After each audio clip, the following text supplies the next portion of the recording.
So, tell me a little bit about yourself and your style, how you got into tattooing and all that jazz. Okay.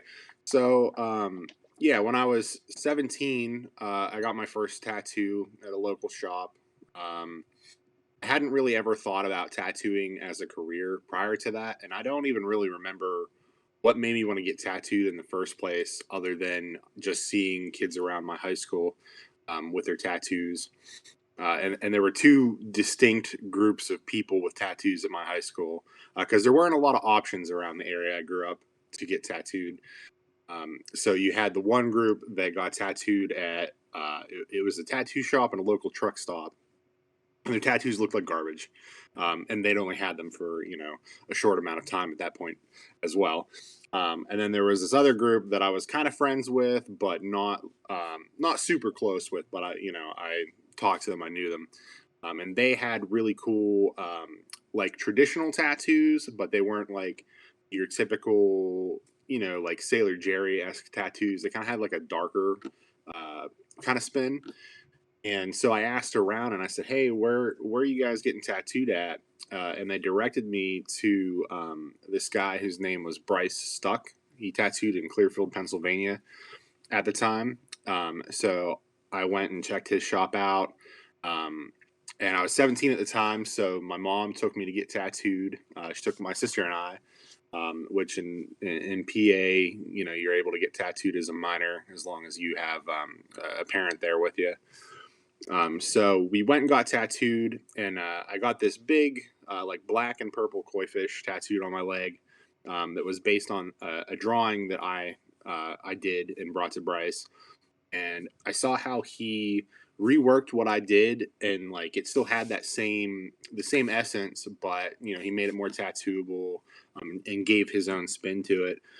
And I think at that point, and after talking to him and hanging out in the shop for a little bit, I kind of started thinking, well, maybe this is something that I'd be into because I've been drawing my entire life. My plan at that point was to go to school to be an animator. So, uh, I kind of started drawing more like tattoo style designs, and I was constantly drawing in high school. So, I do a bunch of that kind of stuff. I ended up talking to Bryce a little bit about, how do you like get into this industry? And he was definitely one of those people that were a little more like negative outlook about new tattooers coming into the industry. So he basically gave me the advice to continue on, do college like I was planning to, and then pursue tattooing afterwards if I Wow, thought that's it was kind of something that I crazy. wanted to. I don't hear a lot of tattoo people being like, "Oh, go to art school." They actually like a lot of people I've been around frown upon it. Like, "Oh, you went to art school?" Like, Mhm. that's wild that he said that. It's really funny. I feel like a lot of people that I know around here have gone, but this is also Pittsburgh, so like the Art Institute was out here, which is where I went to school. Which if I could do one thing over, I probably would not go to the Art Institute. I learned a lot of good stuff there that has helped me in my career, but the price versus like what I got out of it Mhm. was definitely not worth it. But so fast forward, I did go to school. I went to study animation, and about a year in, I absolutely hated that. So I ended up changing my major to graphic design, and it was something that I really liked. I had much more freedom in the kind of stuff that I was able to do than I was doing with animation, because animation really was just like drawing Mhm. the same kind of stuff over and over, which is applicable to tattooing to a certain degree. But it just, I don't know, it wasn't what I imagined that it would be. And so when I graduated, I was, of course, looking for a job in the graphic design industry. And I happened to come upon, I think it was a Craigslist posting for a local shop that had just opened up and they were looking to hire an apprentice. And I went in and I talked to them. I took them my portfolio of work, which was a lot of like digital drawings, a lot of like artwork geared towards like bands and stuff like that because I was doing a lot of that kind of thing at the time. Um, and they were going to take me on as their apprentice, and I was like really excited about it. And when I told everybody that was in my circle, no one else was like stoked to hear that I was going to immediately go tattoo after college. And a lot of the questions I got were like, what are you gonna do? Like, you still got to make money, and they're expecting you to be here full time, and like you just got out of college, and you're gonna Mhm. have your student loan pay. And so, unfortunately, I didn't end up taking that opportunity, even though I really wanted to. So like you're talking about going to college and stuff. So like I know a lot of people now and they're like on TikTok and shit and they're thinking about like doing apprenticeships, but a lot of them go to art school. Would you say for them to like go to art school and pursue that and then get into an apprenticeship or just straight up go into an apprenticeship? It's kind of a loaded question because I feel like art school did teach me some stuff that I have applied to my career that has helped kind of give me the amount of success that I have right now. But I think for the most part, like the drawing fundamentals and stuff, that was a lot of stuff that I learned on my own without going to school. The things that have really benefited me from going to like school for graphic design um, are more so design principles. Like I think a lot about when I design the type of tattoos that I do, like my flash and whatnot. I think about some of the like key principles that I learned in design school, and especially when it comes to traditional tattooing, about be simplifying stuff as best you can, making sure like your design is readable. So I think that, and I see it too with some of the younger people that I work with in my shop. That's not necessarily something tattooers think about right off the bat, or people that don't have that background. But I think for the most part, you probably can learn most of what you need online these days without having to go to school. At least when it comes to like the drawing and creative aspect. Um, Now, a lot of the other stuff that I kind of use has to do with like printing and like setting designs up for screen printing and the kind of like the merch that I make because I do all that pretty much myself with as minimal outside involvement from others as I can. Mhm. Um, so I think in that aspect, some schooling might be good, but I think like maybe a course or two, not a full degree. Yeah.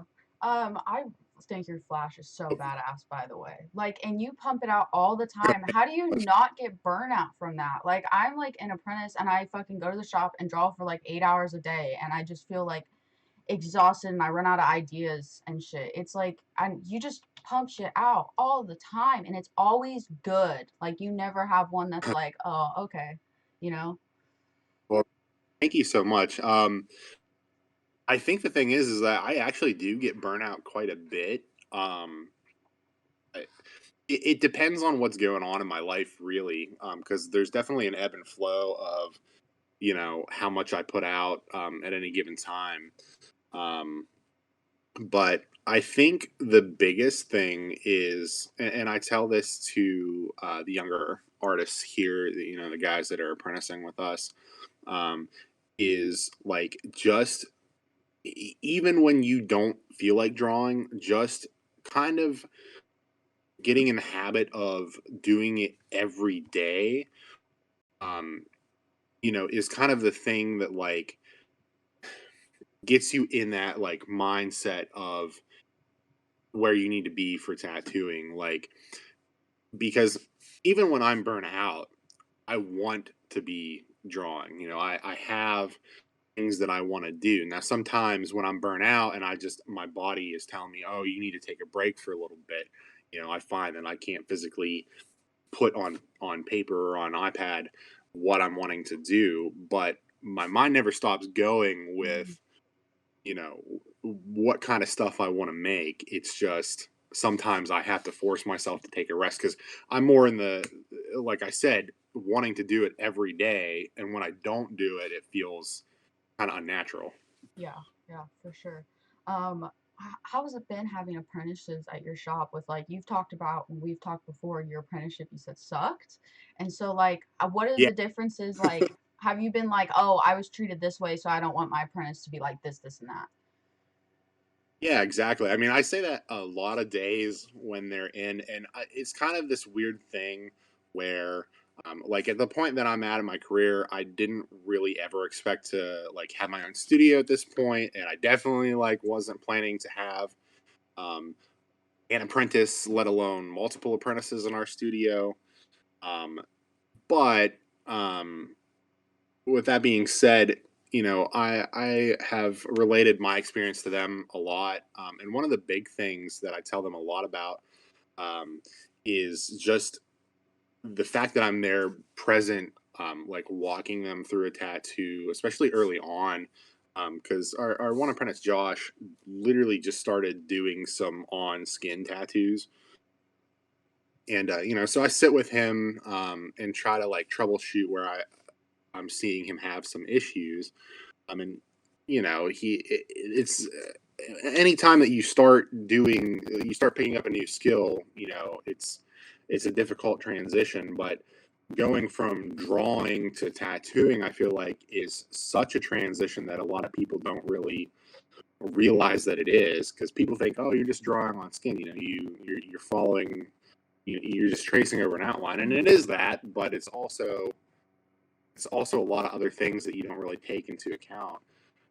But just the fact that like I'm there sitting with him, because one of the things that like has stuck with me throughout my career, um, from my apprenticeship, is that my mentor didn't ever really do that for me.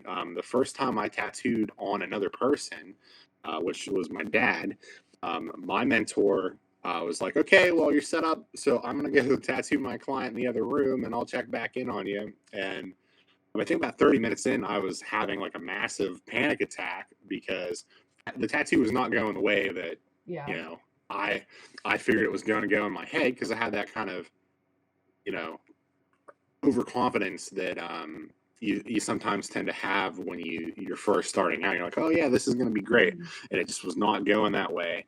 And I think he finally checked in a little bit after that. He's like, oh well, he maybe said a couple things, but then he when did his thing again, and that was every tattoo that I ever did during my apprenticeship was basically on my own, and even to the point of like learning how to do the style that I do. Um, he didn't do anything with outlines. All he really did was like very soft black and gray, like opaque black and gray portraits Yeah. and realism. And anytime that I would say, hey, how can I, how do I outline this tattoo to make it look like these tattoos that I like?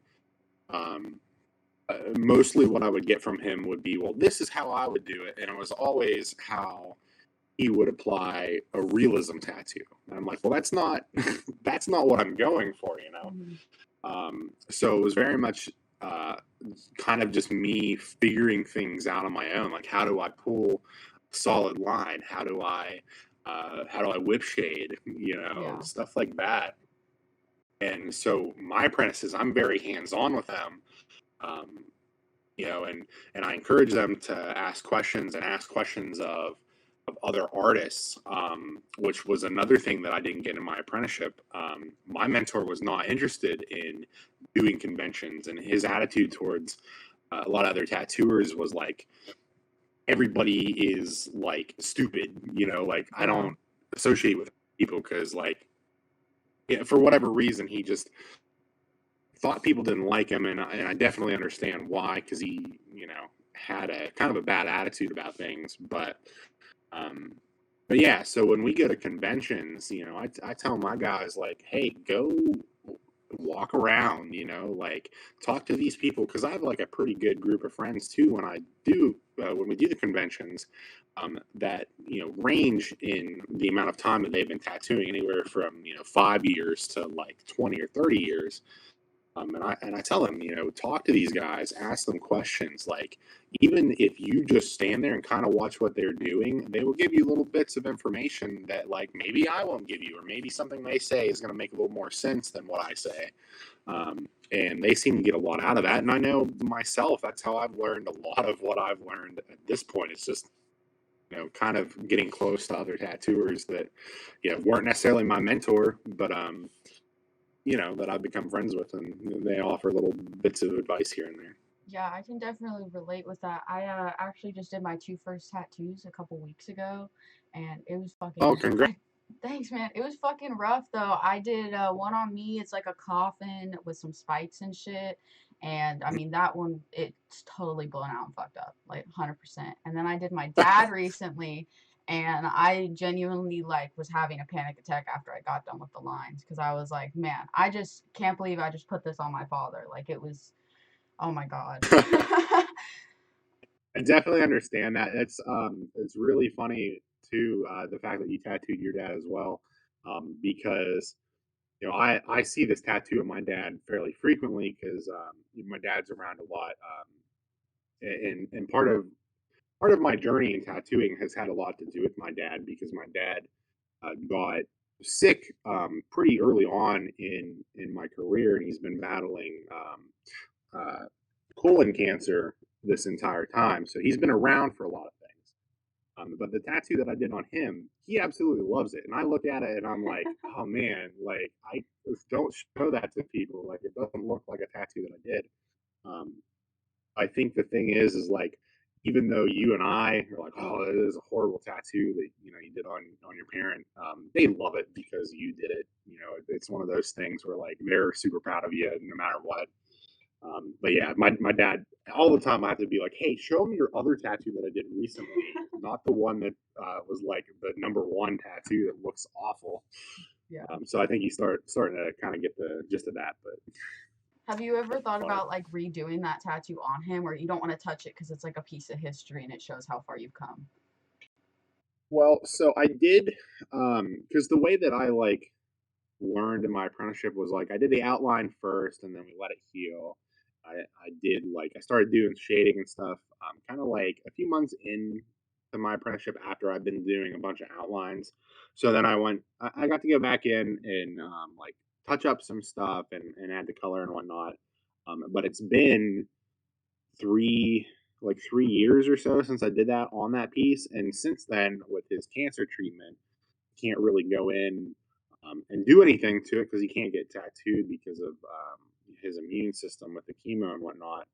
He did have a very, very short reprieve where he was cancer free for a minute. And while he was off the chemo, I did another tattoo on him at a convention to enter into a contest because he was been very eager to get tattooed again.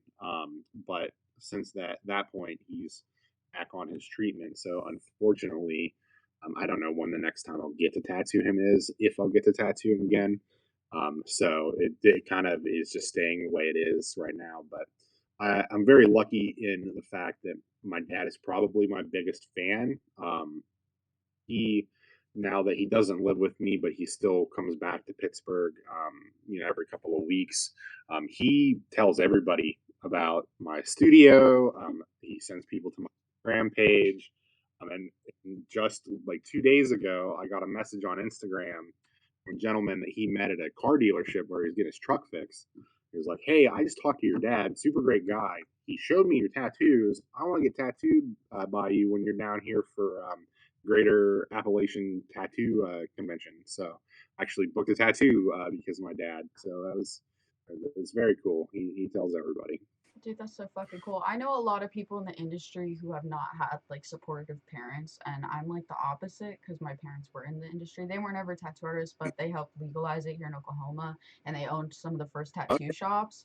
So it's been like a really big, like full circle thing, me doing this whole thing. Like my dad was like, holy shit, I never thought in a million years you'd be tattooing. Like when I was tattooing him, he thought it was so like, he was like, wow, this is crazy. But like, I know a lot of Yeah. people and their parents just like, oh, are you gonna go to college still? You fucked up your life. And it's like, you don't even like, they're not even taking into account how much like money you can make and how you're putting something on Mhm. somebody and they're gonna love it forever. Like it is such an amazing art and you can better yourself at your craft every single day. It's really funny to me because when I was 17, and I think I mentioned this earlier, but Mhm. my parents were not stoked on the fact that I wanted to tattoo for a living. I think at that point they saw it as like, I wouldn't be successful at it or whatever. And now that I've grown up and kind of gone through the stages of my life where I worked the desk job that I hated, um, and that I didn't really make, a whole lot of money at. They're both super excited and tell people about, how successful I have been up to this point, and tell people about my studio and whatnot. And I never thought I'd see either of my parents get a tattoo, and I tattooed both of them, which is really cool. Um, so yeah, I mean, it's kind of crazy. And I know also from talking to a lot of the other tattooers that I hang out with, like a lot of tattooers don't have a father figure or parental figures really at all in their lives. So it's definitely very good to know that both of mine are supportive. Yeah. So you talked a little bit about, and this goes into one of the questions that I had set up for you. You talked about how your father had cancer. And so one of my questions was, how does that affect your mental health? Because, like, there's so much shit going on outside of tattooing that a lot of clients don't realize and other tattooers realize because you don't know what's going on in somebody's life. I mean, there's fucking taxes, people have families, like, you run a fucking studio. That's Mhm. so much stuff to, like, handle. And then you talk about your dad's cancer while you're going through your journey. I mean, how has that affected you? Like, that's some wild shit. So what's really crazy is I started tattooing full time right before the pandemic happened. So I think I quit my full time job, um, and was like, all right, all I'm gonna do is tattoo from now on. It was like 2 weeks before COVID hit, and so that was like the first big hurdle to get through. Because immediately I'm like, I don't have an income and we can't tattoo right now, so I got no money coming in. So we kind of got through that hurdle, and then um, it was October. Yeah, it was October of that year, right at Halloween. My dad went to the hospital, and we found out that he had late stage colon cancer. And so, obviously, my I was a mess. I remember myself and one of the other apprentices at the shop that I apprenticed at. Um, we had planned to do this Halloween flash event because it was just us doing it. Our mentor wasn't interested in that, but we set this whole thing up ourselves. And I literally, the first day was when my dad went to the hospital. And at that point, uh, we didn't know what the diagnosis was. We just knew it was bad. And so I tattooed that whole day.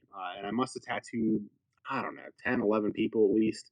Um, and I'm like, okay, and we were doing it for 2 days in a row. We were doing it Friday, Saturday. So my plan was to go in on Saturday and do more tattoos. And then I was leaving directly after that to go down to Miami, which was where my dad was working at the time, so that I could, figure out what was going on. Because at that point, I didn't know. I thought my dad might pass away uh, before I got there. It was very stressful, and I ended up I ended up canceling all my appointments that Saturday because he had called me in the morning and was like, "Well, it doesn't look good.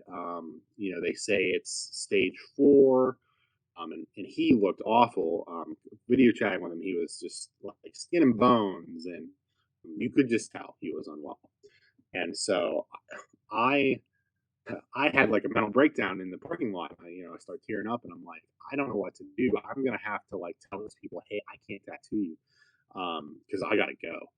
And luckily everybody was super easygoing about it. Everyone understood. But it was one of the times in my life where I was so unsure of what was going to happen, and just so upset and so completely distraught. And because I was tattooing, I had the flexibility to go take care of my dad in a way that I never would have before. And now, when I was working with my mentor, it was definitely harder because he wasn't as understanding when my dad was sick, as a lot of other people had been. So eventually it did. That was kind of part of what led me to leaving his shop. But um, luckily, tattooing afforded me the opportunity to go.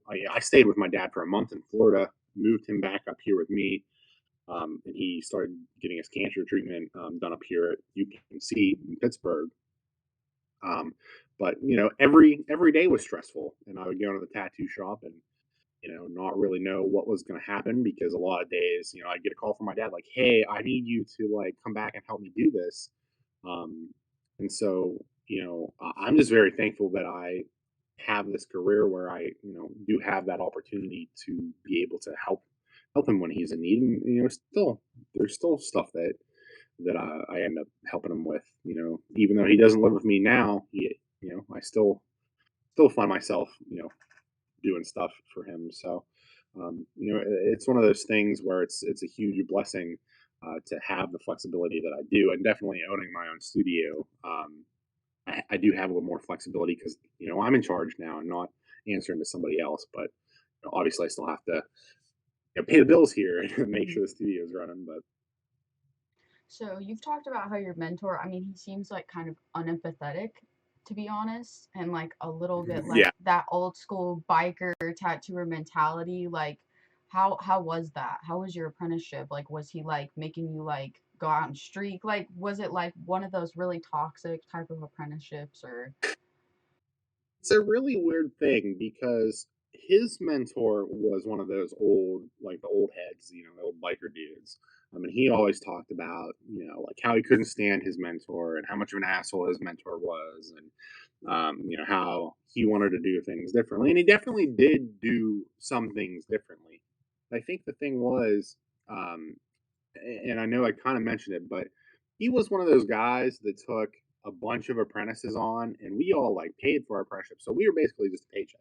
Oh It shit. wasn't necessarily, yeah, it wasn't necessarily about, um, you know, passing on the knowledge to us as much as it was like bringing in the money so that he didn't, he could buy a Porsche. You know what I mean? Like, um, so there were at one point there were three other apprentices there with me that he was teaching. Oh my god. Now the only other apprentice that actually made it out of there as a full blown tattooer is my good friend Hannah Breyer. She and I made it through the whole thing and moved on and are doing other stuff now. But the thing was is that like at first he presented himself as super laid back, friendly.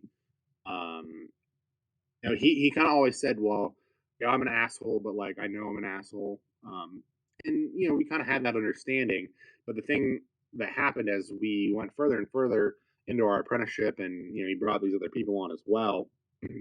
We kind of noticed this manipulation that would go on between all of the apprentices because we all worked different days. Like my apprenticeship was super unconventional. I was only in the shop 2 days a week. Like that's what I paid him for. Wow. So I busted my ass when I was in the shop those 2 days because I'm like, I want to quit my job. I want to do this full time. I'm super serious about this. Um, but the thing that would happen was like he'd have these side conversations uh, to whoever was in the shop that day, and things would come up like, well, if it ever came down to it, if I had to choose you or Hannah, I'd choose you. And like he'd be saying the same thing to Hannah, but he'd be like, I'd choose you. You know what I mean? Mhm. Like it was like once everybody started talking about it, we're like, oh, he's doing that to everybody. Um, this is kind of messed up. And yeah, so everybody ended up leaving pretty shortly after that. And when I started to find a little bit of success with like my Instagram following and my Flash, and I started kind of branching off without him, and I joined a tattooing group for a while that was doing a lot of conventions and comic cons and stuff. He was very negative about that. He was like, "Well, do you actually want a tattoo, or do you just want to like draw your little pictures and stuff like that?" It was not supportive. Mhm. It was almost I don't know if it was jealousy or like a little bit of fear, with kind of the following that I found, because it was very much overnight for me that I went from nobody was seeing my artwork to like I'm meeting people that across the country that like, hey, I've seen your stuff, like I love your work. And he didn't have that, so I don't know if it was somewhat based on that, but um, it was crazy and very unconventional. But so here in Oklahoma, it's you have to get 1,500 hours on record, like no pay, like be at the shop, collect those hours. And sometimes it takes people a year. I think I did mine in like 9 months because I ended up quitting my job and just like I was at the shop whenever they were pretty much. And then you have to do a year under a mentor still of tattooing. So you are on like a probationary Mhm. period. How does the apprenticeship work where you are? Like, is there any structure to it? Does the health department like have any rules or anything? No, Pennsylvania is like the wild west of tattooing. There is like absolutely no regulation here. So my apprenticeship was structured for a year. I think I basically went full time tattooing in about 6 months because, like I said, I busted my ass every day I was in there. Um, but now I was still working under my mentor, and I've worked under other people up until the last year. Um, but yeah, I mean, it is absolutely insane here, and everyone's apprenticeship seems to be a little different. Like I said, mine was very unconventional. So I feel like I don't really know the answer to that question because I'm like I came up very differently than 90% of the tattooers that I hang out with, and it's one of those weird things too, where I kind of always feel like I'm on the outside of the group because I had this insanely different experience with learning than um, everybody has. But yeah, I mean, Pennsylvania, like, you're not required to be licensed here. And it's kind of the reason that there are so many bad tattooers and bad tattoos in Pennsylvania because anybody can just open a shop here.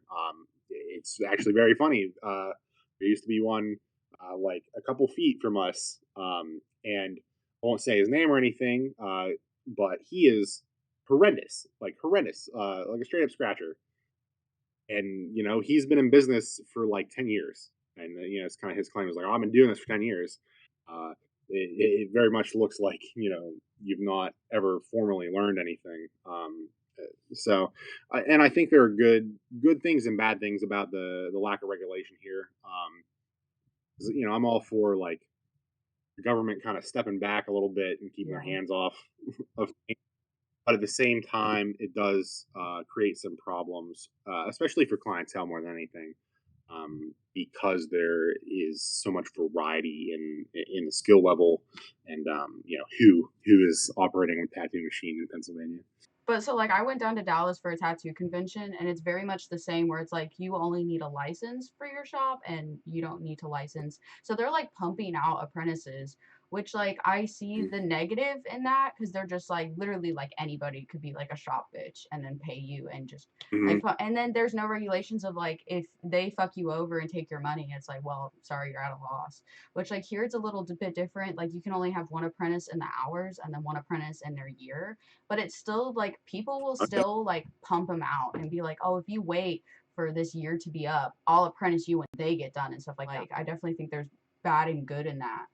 There definitely is. I mean, and it is kind of I see that a lot with especially inexperienced tattooers around this area, and I hate to talk about this because I very much feel like I said, I didn't ever plan to have one, let alone two apprentices working in this shop at this point. I don't particularly want to teach anybody, but one of the people I'm teaching is a good friend of mine who's helped me tremendously throughout my journey of tattooing.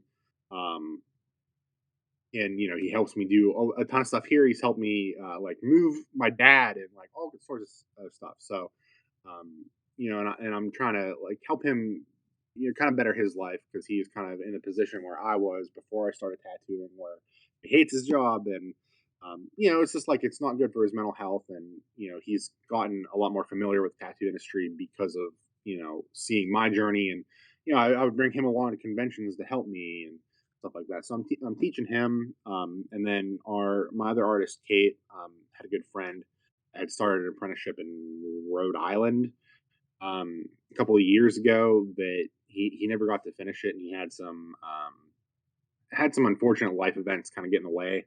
But he's super good dude, super you know passionate about the industry and what it takes to be a tattooer and just all the things that I would want to see from somebody who is going to learn.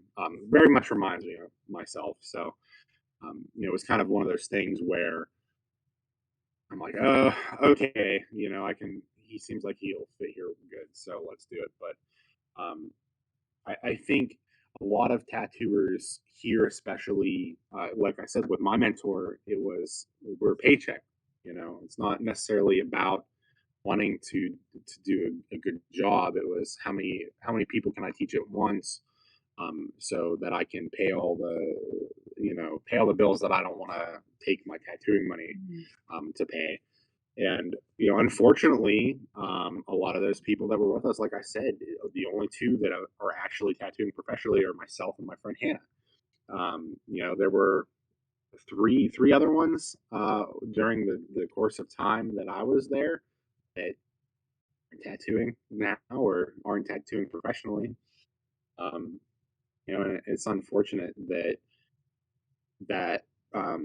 people get kind of taken advantage of in that way, especially people that really are truly trying to get into the industry for the right reasons. There are definitely people out there, and I've talked to them.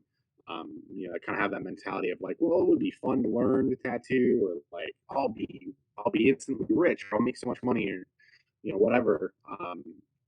So those people, I don't think those people should be apprenticing at all to begin with. But the people that genuinely want to do it and are passionate about it, it's unfortunate that they get kind of taken advantage of by people like that because I personally I didn't know shit about the tattoo industry before I got it, and I'm still learning stuff about it.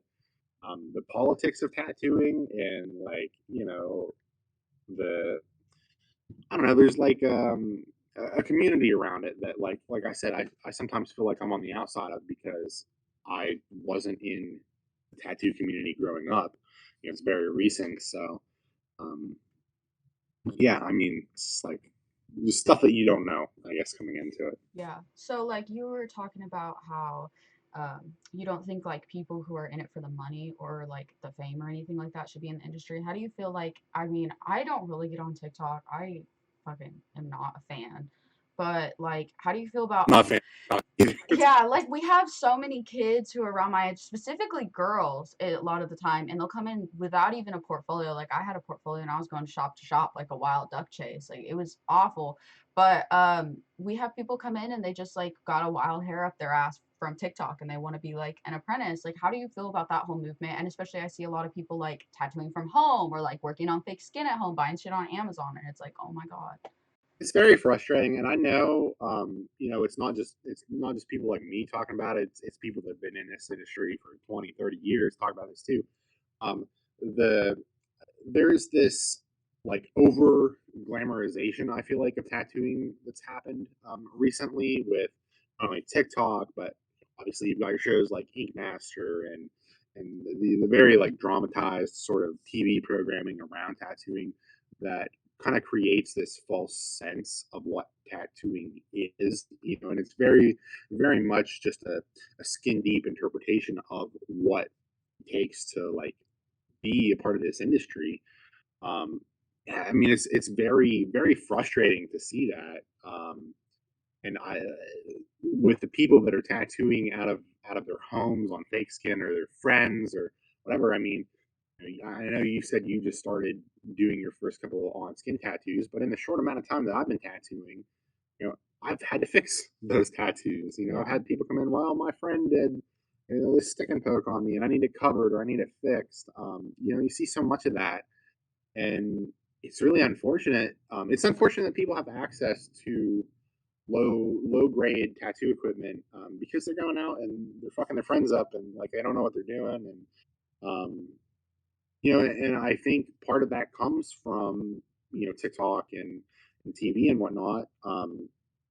because it only shows like it shows the fun side of tattooing, the easy side of tattooing, where it's like I get to do this cool job every day, and like look at this thing that I made for my client. It's not like the all the blood, sweat, and tears that go into getting to that point. Learning the proper way to tattoo, learning about your bloodborne pathogens and cross contamination, and like all of the shit that actually goes into it. Not all of the drawing and all of the like redrawing and client interaction, just all of the things that go into being a good tattooer, when all you see is the glamorized portion, it gives people a very realistic expectation of what to expect from being a tattooer and what to expect from the tattooers that they're going to get tattooed by.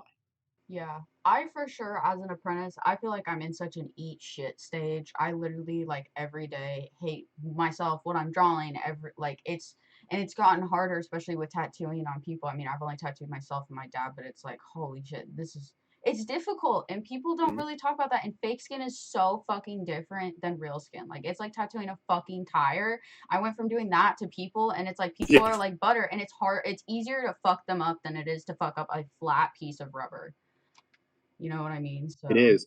The real funny thing too is like I hate tattooing face skin. My mentor only ever had me tattoo like one or two pieces, and then I jumped into like tattooing myself, my dad. So pretty much my entire learning was learning on other people. I and I don't know what to attribute this to. I don't think I ever did any damage to anybody that was irreparable. So most of the tattoos I did early on, I was able to kind of go back into rework and kind of make look like a decent tattoo after the fact. But I cannot stand tattooing the fake skin. Even now, I'm like, this shit sucks. Like, this doesn't feel anything like tattooing an actual person. But yeah, I don't know. People ask me all the time, well, do you tattoo fake skin? Do you tattoo yourself? Like, what do you do when you're learning?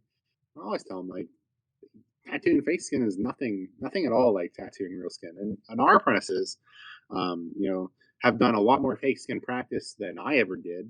But as soon as they were on skin, they're like, wow, this is so different. You can do a competent fake skin tattoo, but as soon as you get on real skin, there are so many other variables that, it's a completely new experience. And yeah. I mean, you'll learn that.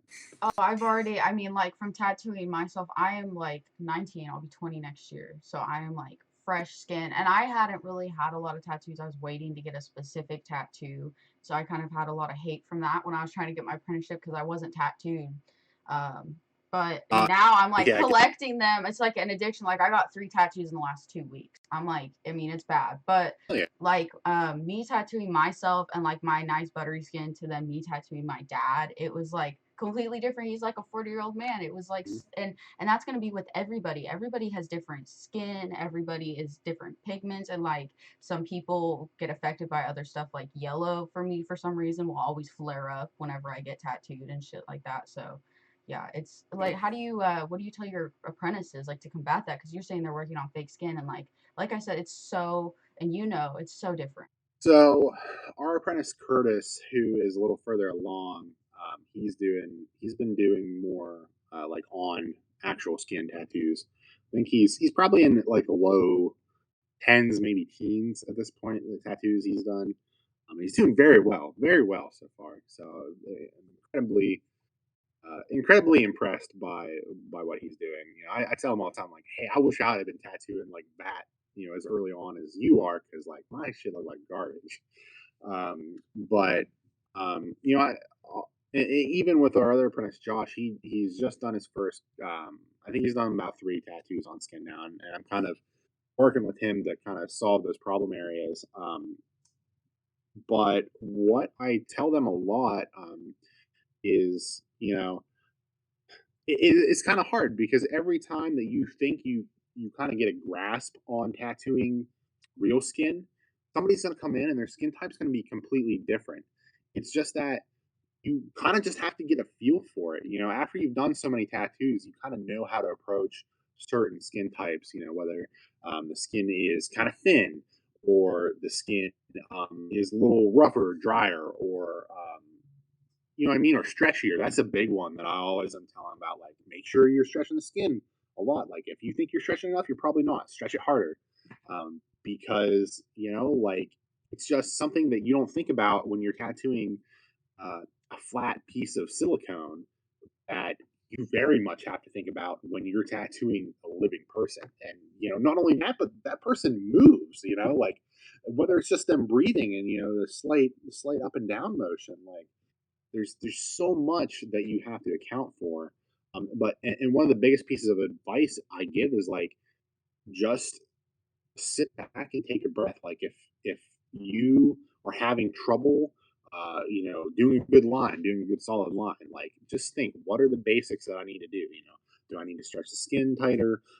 Do I need to adjust the voltage of my machine? Like it's just kind of keeping it in mind, the things that you already know, and then applying that to what the problem is, and it gets easier as you continue tattooing. Yeah, yeah. I definitely think so. Like, I've gotten tattoos from a couple of apprentice friends, and they've literally had the same exact problems that I've had since I've started recently, which are not fully seen. It's like, it'll get that blob of ink, and then you accidentally cross your lines, or like blending out like blacks with whip shading. Like, the rows I did on my Mhm. dad, I really like the line work. I did have a couple thorns that crossed over, and then I did good saturation on the red, but we'll have to see whenever it heals. Mhm. But the fucking black looked like I was like did it in a house. I mean, it looked jank, dude. I felt so bad. Like, so like I don't know. What do you like? What would you say to people who are apprenticing and they're like having these issues? Like, how do they need to focus on it, and like what can they do to combat? Like, Honestly, my biggest word of advice is just don't beat yourself up too much. Like the thing, and it happens with our apprentices. You get kind of down when like the tattoo is not, use it myself as well as them, and I'm sure you do this as well. Like you look at what you do and you see all the imperfections, and you have to be kind to yourself because at the end of the day, you're learning a skill, and it's a very tough skill.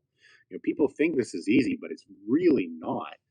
Um, and 9 times out of 10, what I'll tell my apprentices is like, yeah, you might have like maybe you blew this little bit of this line out a little bit, or maybe it's a little shaky, or whatever. You know what I mean? There are things that you can do once you have a little bit more knowledge, once you've done a few more tattoos. You can go back in and fix that tattoo. Most tattoos that you do at this stage are not going to be unsalvageable.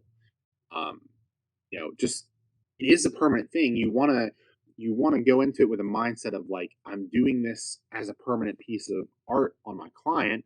So yeah, you want to make sure you're doing the best of your ability. But if the best of your ability at the time is not up to the standard that you would like it to be, 9 times out of 10, you can go back in and fix that later on. And when your client knows that you're an apprentice and you're learning, they're usually more agreeable to those mistakes or imperfections. And half the time clients don't even notice that kind of stuff. That's like a tattooer thing. Is like I can point out every imperfection in tattoo that I do, but 9 times out of 10 your client's just thrilled that they got a new tattoo because they don't know how to tattoo, they can't draw. So a lot of times it's just amazing to them that you created something. But yeah, just be kind to yourself. Like tattoo number 1 and 2, always the roughest. But tattoo 20, you're like, oh wow, I've learned so much since tattoo number 1 and 2. I bet you I could do that tattoo better now. Tattoo 100, oh wow, I've done so many tattoos now. Like, look at how much different. I do it all the time. Like, look at where I was last year. Like, my tattoos look 10 times better than last year. And I think that's also another good piece of advice is just like, just keep learning. You know what I mean? Like, this is an industry where you're gonna learn all the time, every day. There's always something new that you can take away, and whether you're talking to people that have been tattooing you longer, you're getting tattooed by other people. Like there's always so much information to take in. Just walk around with your ears open because one or two word sentences might change your entire outlook on how you tattoo. And that just it levels you up. So yeah, be kind to yourself and learn from others. so like, how has it been for you? Like, owning this shop and dealing with all that? So it's definitely been an adjustment because, like I said, I never at this point. I always knew that someday down the road, my plan would be to own my own space. But I never thought that at like four ish, yeah, about 4 years, I guess now in the industry that I'd be at this stage. And I feel like a lot of days I'm like, what am I doing? Like, why am I doing this to myself? But at the same time, it has been a complete game changer for me because not only did like my mentor was kind of crappy, a lot of the people that I've kind of fallen into working for out here in Pittsburgh have not been the best. Whether it's just the egos that they had, or I worked for one guy that like just stole a bunch of artwork and shit from other tattooers. And like I just really didn't want to be involved with that kind of mentality. So when my initial plan for opening this space was I just needed somewhere to tattoo, so I could continue tattooing. And my other artist Kate came with me. She was working at the same shop that I was. Didn't she also did not like the gentleman we were working for. And so she came with me. But my thing here is that the people that I have on our crew, we're all very close, and it's kind of that cliche thing of like, we're a family here, the typical like corporate thing or whatever. But we are all really close. I wanted to make sure that we're all working in an environment where nobody is butting heads. Nobody has a Mhm. huge ego. There's not drugs and drama and all the like negatives that kind of do come with tattooing. Because at the end of the day, what this is about for me is uh, having a career that makes me happy. I mentioned it earlier, but I worked in graphic design for 5 years making grocery circulars, and by the time I was done there, I was like, I have to get out of here because if I don't, I'm gonna kill myself. Like I hate what I'm doing, and I'm so unhappy. And I don't ever want to feel like that about tattooing because that's not what this is to me. This is the career that I'm lucky to have. This is the career that is like the dream career for me. So when I have to work closely with three, four, five other people, there's no room for me to butt heads with you all the time. There's no room for us to be at each other's throats or for there to be petty drama or any of that kind of bullshit. Like Mhm.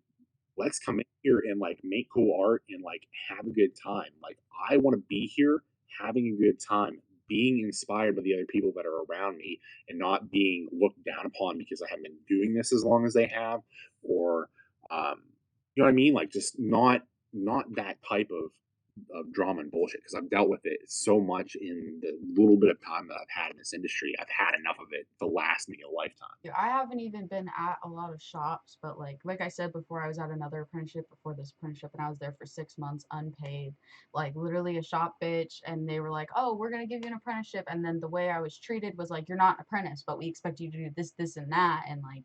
It was a very weird mentality and it was super egotistical and it like taught me I really don't want to be around those people. Like the shop that I'm at now, I'm so lucky to be at it because they're not Hmm. that way. They're not egotistical and they're like the same mindset as me as like they'll do a badass tattoo that I think is amazing, but they'll be like, "Oh, I fucked this up and like I hate this. Oh, I want to die." Like and I'm like that's how it should feel instead of like being like, "Oh yeah, I'm a tattoo artist. I'm so fucking awesome." I've worked a lot with those type of people, and what I've also found is the people that are truly should have that level of confidence, that level of ego about their work. No, they're super humble. The people that are super talented generally are super humble. Super humble. The people that have to tell you that they are the greatest. Yeah. Maybe they have something to prove to themselves, but 9 times out of 10, I feel like they're the ones that are kind of subpar in the first place. Um, but yeah, and one of the things too that I approach our apprentices with at my shop and my other artist and whatnot, just being the quote unquote shop owner, um, I won't ever ask you to do something that I wouldn't do myself. You know, because that was what drove me nuts working for other people. I would see the head of the shop, like he can't even set his own station up. He's got the shop manager doing it for him every time. To the point where if somebody else needed to use his spot for whatever reason, because it happened to me, he left his shit just all over his station, and I had a tattoo that my clients are waiting, an hour plus for him to finish up so I could do this tattoo. It's a long story, but he left all of his stuff just there for me to clean up. I'm like, if you can't clean up your own station, what business do you have being in charge here? Like that is the simplest task that you could have as tattooer. You know, like yeah, I want to fucking go home too. Clean your fucking station. Like it's gross. Yeah. So yeah, I won't ever ask my people to do something that I'm not comfortable doing myself.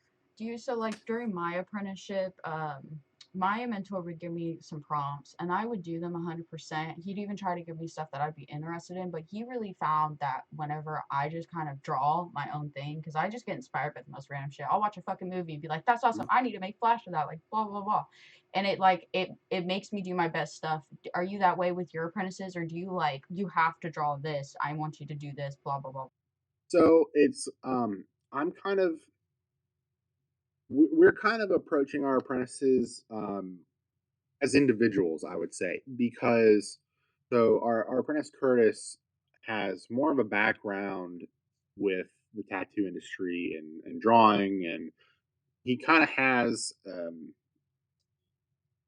not even like a style, but he kind of has an idea of the type of stuff like works for tattooing, would be designs, I guess, that would be things that people might want to get tattooed. Whereas Josh is a little more new to what the tattoo like what all the things the tattoo industry entails. So him, I tend to give more prompts, and he's interested in doing traditional tattooing, like I am. So, I'll kind of give him like, hey, here's this classic piece of flash. Redraw this for me. You can put a little bit of a spin on it, but like I want it to still like I want to recognize it as this piece, to kind of help him get to a point where he feels confident drawing those type of designs. Curtis, kind of has his own thing going. He's not opposed to me giving him prompts, and I have done that. But he's a little more easily motivated by himself, whereas I feel like for Josh, it works for me to give him prompts a little bit more. And I think, just approaching both people as their own individual because they have their own strengths and weaknesses is probably more helpful than a, one size fits all sort of mentality. Like my first apprenticeship, he did a lot of like black and gray portraits, and that's what I want to specialize in one day. But I got this apprenticeship, and my mentor didn't really do that, so he was like, "How about I teach you the fundamentals of traditional?" Because he thinks that is like the pinnacle of all. And now that I've done it, I'm so grateful that he taught me to do that. I would not have wanted to do a portrait on my dad for my second tattoo. No way. Like I'm so Oh, glad that I did the rose. Like it would have looked like Sloth from the Goonies. I mean, it would have been messed up, dude. So, like, do you approach your apprentices that same way? Like, let's teach you the fundamentals, even with their background and whatever they have. well, and I think so. I think with both apprentices, especially with Curtis, because Curtis kind of came from outside for us, whereas Josh was kind of coming from the inner circle of people that I already had close to me. But what I've told both of them is like, I will teach you the fundamentals, the stuff that I know, and Kate is also helping to teach them what she knows as well. And between the two of us, we have different styles, different skill sets. Neither of us are realism artists or portrait artists, so that's not really something that we're teaching them. But I think that knowing the basic fundamentals of tattooing is is pretty necessary. I think if you can pull off a simple tattoo, then that's when you can start experimenting with your style and where you want to go from there. You can pull a good line. You can whip shade and pack color and saturate the skin. Like those are all fundamental to just about every style of tattooing in some way or another. Um, you know, my brain doesn't think in the crazy stencil layout of like portraits and stuff. So that's not something I'm going to teach you because like the portrait I do is not going to look. It's going to look like Sloth from the Goonies, like you said. Uh, but and I think that's too where it comes in. Where I tell the apprentices like to talk to people and get tattooed by artists that they are inspired by or they really like because that's where you're going to learn the most is from the people that actually are doing what it is that you where you want to get. So one of the questions I had for you was like, if you could go back in time and give your younger self advice, like, what would you do differently? What would you tell your younger self, like, at the journey of the start of each Oh tattoo? man. Well, the first piece of advice I give myself is don't listen to everybody else. Do what's going to make you happy. Because I'd have started tattooing 10 years ago if that were the case. My one regret is like not doing it when I first had the opportunity to do so. But I think if I had any more advice for myself, it's really tough because I would say, maybe seek out a different mentor. Um, but at the same time, I can't be super upset by the experience that I had because at the end of the day, I'm still sitting here tattooing, doing what I wanted to do. So my mentality with tattooing is like something's gonna suck along the way. Like you're gonna have to kind of buckle down and get through something. So if what that was for me was kind of dealing with a subpar mentor early on, and then having to kind of do a little bit of learning, growing on my own. If it still led me here, so okay, I'll take it. You know what I mean? I don't know. I think the biggest advice is just to like do like be yourself. Like like stick true to yourself. Like um you don't have to sacrifice your morals or anything. So definitely don't do that. But I don't know. Just fucking work your ass off. I was just gonna ask you any advice for other apprentices or people that like want to get into the industry, especially. I mean, like I said, it's so saturated now, and like TikTok is blowing this shit up. I mean, it's crazy. So I would say that for anybody that's looking to get into the industry, um, make sure that this is actually what you want to do. Go talk to tattooers about what it's like to actually work as a tattooer. Before you say I want to do this, because if all you know is what you've seen on TikTok and TV, then you might not like what you find. Especially with a lot of like old school sort of apprenticeships, like I've been very lucky. My apprentices, I feel like, are lucky because we don't haze them. I'm not making them go stand on the side of the road waving signs in their underwear or any shit like that. Or, I've had other artists tell me like they had like needle on bar flung at them during their apprenticeship, like shit like that. Like you know, so like knowing that that kind of stuff can happen, like just be prepared because if you really want to do this, like for me, if I really wanted to do this and that was my option was that mentor, I'm still gonna do it. Like I'll persevere through that bullshit. I might not like it, but you got to be passionate enough to like where you can persevere through it. But definitely talk to people about like what it's actually like to work in here. Don't expect to get rich or famous from doing this. I think that's a very few and far between sort of thing. Be humble. Like never think you're too good to do something or that you've learned all you can learn because I think that's the number one um, the number one thing that messes people up is once they think they're so good that they're beyond mistake is when they really start making a lot of them and draw all the time. Like if you're not drawing now, then you're doing it wrong. Like you really have to love drawing and creating and um, even just dealing with people. I myself am a little. I'm not the most outgoing person in the world, so that's been the hardest part for me. Has been learning to deal with clients and customers face to face and getting a little more social. If you can't, if you have social anxiety and you can't muster the energy to talk to somebody, then that's probably going to be a real problem for you as well. So make sure you know how to talk to people and draw your ass off and stay humble. It's like the big three. That was all of the questions I have for you. I really enjoyed talking to you. Do you have any questions for me or anything like Let that? me see here. What would you say has been what's the thing that you've learned about tattooing so far that you didn't expect? Like what's the thing that's like unexpected that you didn't know about tattooing or that like you didn't have a good idea of before you came into the industry?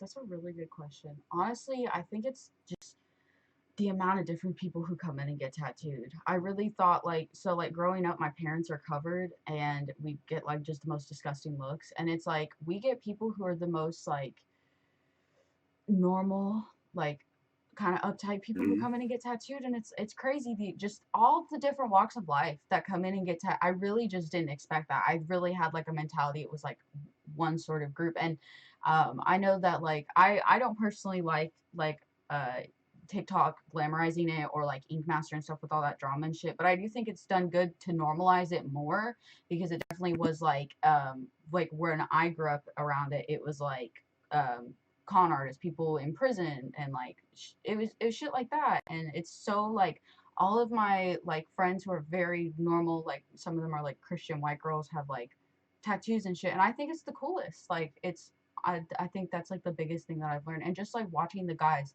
like whenever I started, I was getting kind of like frustrated because I was like, all I do is watch and draw. But holy shit, I did my first tattoo and I was like, I remember they did this, and I remember like pulling tricks out of my bag for it. It was, I mean, you just learn so much from doing it. There's so many things. What like who are your inspirations? Like what kind of artists do you really look up to? The main artist that I looked up to growing up was Nico Hurtado. I fucking love that dude so much. I mean, especially Yeah. like, so I decided I wanted to start tattooing at 14. I was thinking about like going to school and doing either art therapy or art restoration. And my dad was like, "You're such a weirdo," and like they own tattoo shops, and they were like, "You could totally do this." Like, and I started thinking about it because I was drawing portraits so much, and I started like during COVID. I built up like two portfolios like worth of art and it was Mhm. specifically portraits and he was like one of my driving forces. I actually got to talk to him when I was 16, which was like really cool. Like he's like the number one person I don't know. I really like the like old heads too. Like of course like Ed Hardy and Sailor Jerry. Like during my apprenticeship I watched a Sailor Jerry documentary and it was like he was so fucked up but like in the best ways possible. The way he was like really petty to other artists and would send them the Mhm. stencil with mistakes in them to see if they'd catch it and shit. Like I love that. I think that's so great. But yeah, I mean, anything traditional now too. I love traditional artists, especially your work. I found you and I was like, dude, this guy's awesome, dude, for real. Cause you like literally, So I look much. at your designs and I'm like, oh, I know that flash piece, and you turn it into your own, but it still has that recognizable design. And I love that. I mean, it's just amazing the shit you pump out, and it's all cohesive, and it always looks good. It's crazy to me. Thank you so much. I do try very hard to make it cohesive. That's like the number one thing. Because again, like I said, graphic design background, having cohesion between, what you're doing and making like your own image, your own brand, a cohesive entity is a very big thing. So I do try to keep that in mind when I'm making prints and stuff like that. But and obviously Sailor Jerry and Ed Hardy and all the old heads are huge inspiration for me as well. So Yeah, I really like Lyle Tuttle too. I watched like a whole I don't know what it was, like a TED Talk type of situation with him and it was really interesting to I know that he was like not very like he's popular, but a lot of tattooers don't like him because he like romanticized it and he became like famous because of it. But I just think he was like such a cool person and he helped to make tattooing more normal. Like I said, like I grew up and it was like my parents were like quote unquote ghetto for having tattoos and shit. yeah, Like it was very like a demoralizing thing to have tattoos, especially in like a conservative state like Oklahoma. So it's very crazy to see how different the world is from a few years ago. Honestly, when I started getting tattooed, not everybody was covered in tattoos the way they are today. Just in like the last 10, 15 years, um, yeah, there's been such a shift to where it's so normal. So it is very crazy to see. And like you said, having the very normal looking folk come in and get tattooed. I mean, everybody has tattoos these days. I feel like it's harder to find somebody that doesn't have any tattoos than it is harder to find somebody that has one or two. So yeah, it's a total crazy shift. Well, I know I have a couple of your flash prints that we traded before, which I just stuck in a flash book in my shop earlier in the week because I was going through a bunch of stuff that I had. What is your? Because you said you like pop culture. What's your favorite like pop culture fandom? Oh, fucking horror movies. I love horror movies so much, dude. Like straight up, like even like I've gotten into an old like a kick during like my apprenticeship time where I'm watching so many 50s and 60s horror movies. Like I really like Vincent Price era horror movies. Oh my God. Like I love those movies so much. And I like modern movies too, like the A24 movies. One of my favorite movies by them is Midsummer. Like that movie Uh, I love that. So, and then like recently I'm about to do a tattoo on my friend JD. We swapped apprentice tattoos. I'm gonna do like a Killer Clowns from Outer Space on him. He was like, do whatever you want, and I was like, dude, can we do Killer Clowns? And he was like, fuck yeah. So yeah, just stuff like that. I love horror. I like really do. And like my sister and me, whenever I was younger, she'd always take me to Comic Cons and shit. Like my parents are not nerdy in that way. So like she definitely like really helped to mold me. And I appreciate that because like people will come in and they'll be like, oh, I want this pop culture tattoo or like this anime or blah blah. And some of the guys don't know what that is, especially because they're like older. And it's like, oh, that's so cool because I know what it is. And like I have a friend who wants to do an Adventure Time sleeve, and I fucking love that show. I grew up watching it, so I'm like, let's do it, dude. That's awesome. It's awesome that you like horror. I wish that I could like pick my computer up and like take you on a little mini tour of the shop. But our everybody at our shop is huge into horror, so we definitely obviously the shop's name is Double Feature Tattoo Company, which is very movie themed.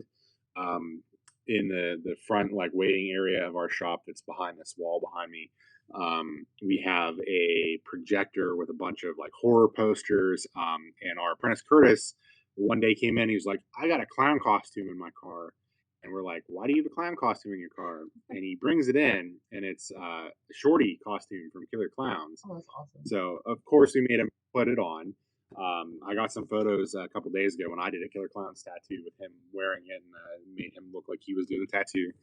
But so that clown is on a skeleton that we had in the shop prior, and he sits up on our couch in the shop. We are huge Killer Clowns fans here.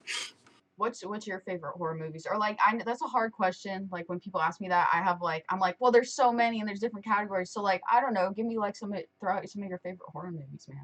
So I always start out by saying my favorite movie of all time is Alien, which is the slasher in space. Um, but I really like slasher movies. Jason is probably my favorite, but I love Michael, Freddy, all that kind of stuff. Um, like I said, we're huge Killer Clowns fans, which it seems like it's gotten really popular in the last couple of years. So, kind of, it seems like a little bit of a cop out to say that now. It's like, oh, I really love Trick or Treat. Like, yeah, everybody Yeah. does now, or I like Scream. Um, I don't know if you can kind of see them behind me. We got some like Halloween 3 decorations up on the That's cabinets so that I cute. put up a few days ago. I really like that movie. I have like a big piece on my shin that's all the masks with like bugs and candy and shit Oh, coming that's out of them. fucking cool, dude. Because I think that again, another one of those movies that's kind of coming up in popularity now that people are more aware of it these days. But um, yeah, I mean, I like that one a lot. I don't know.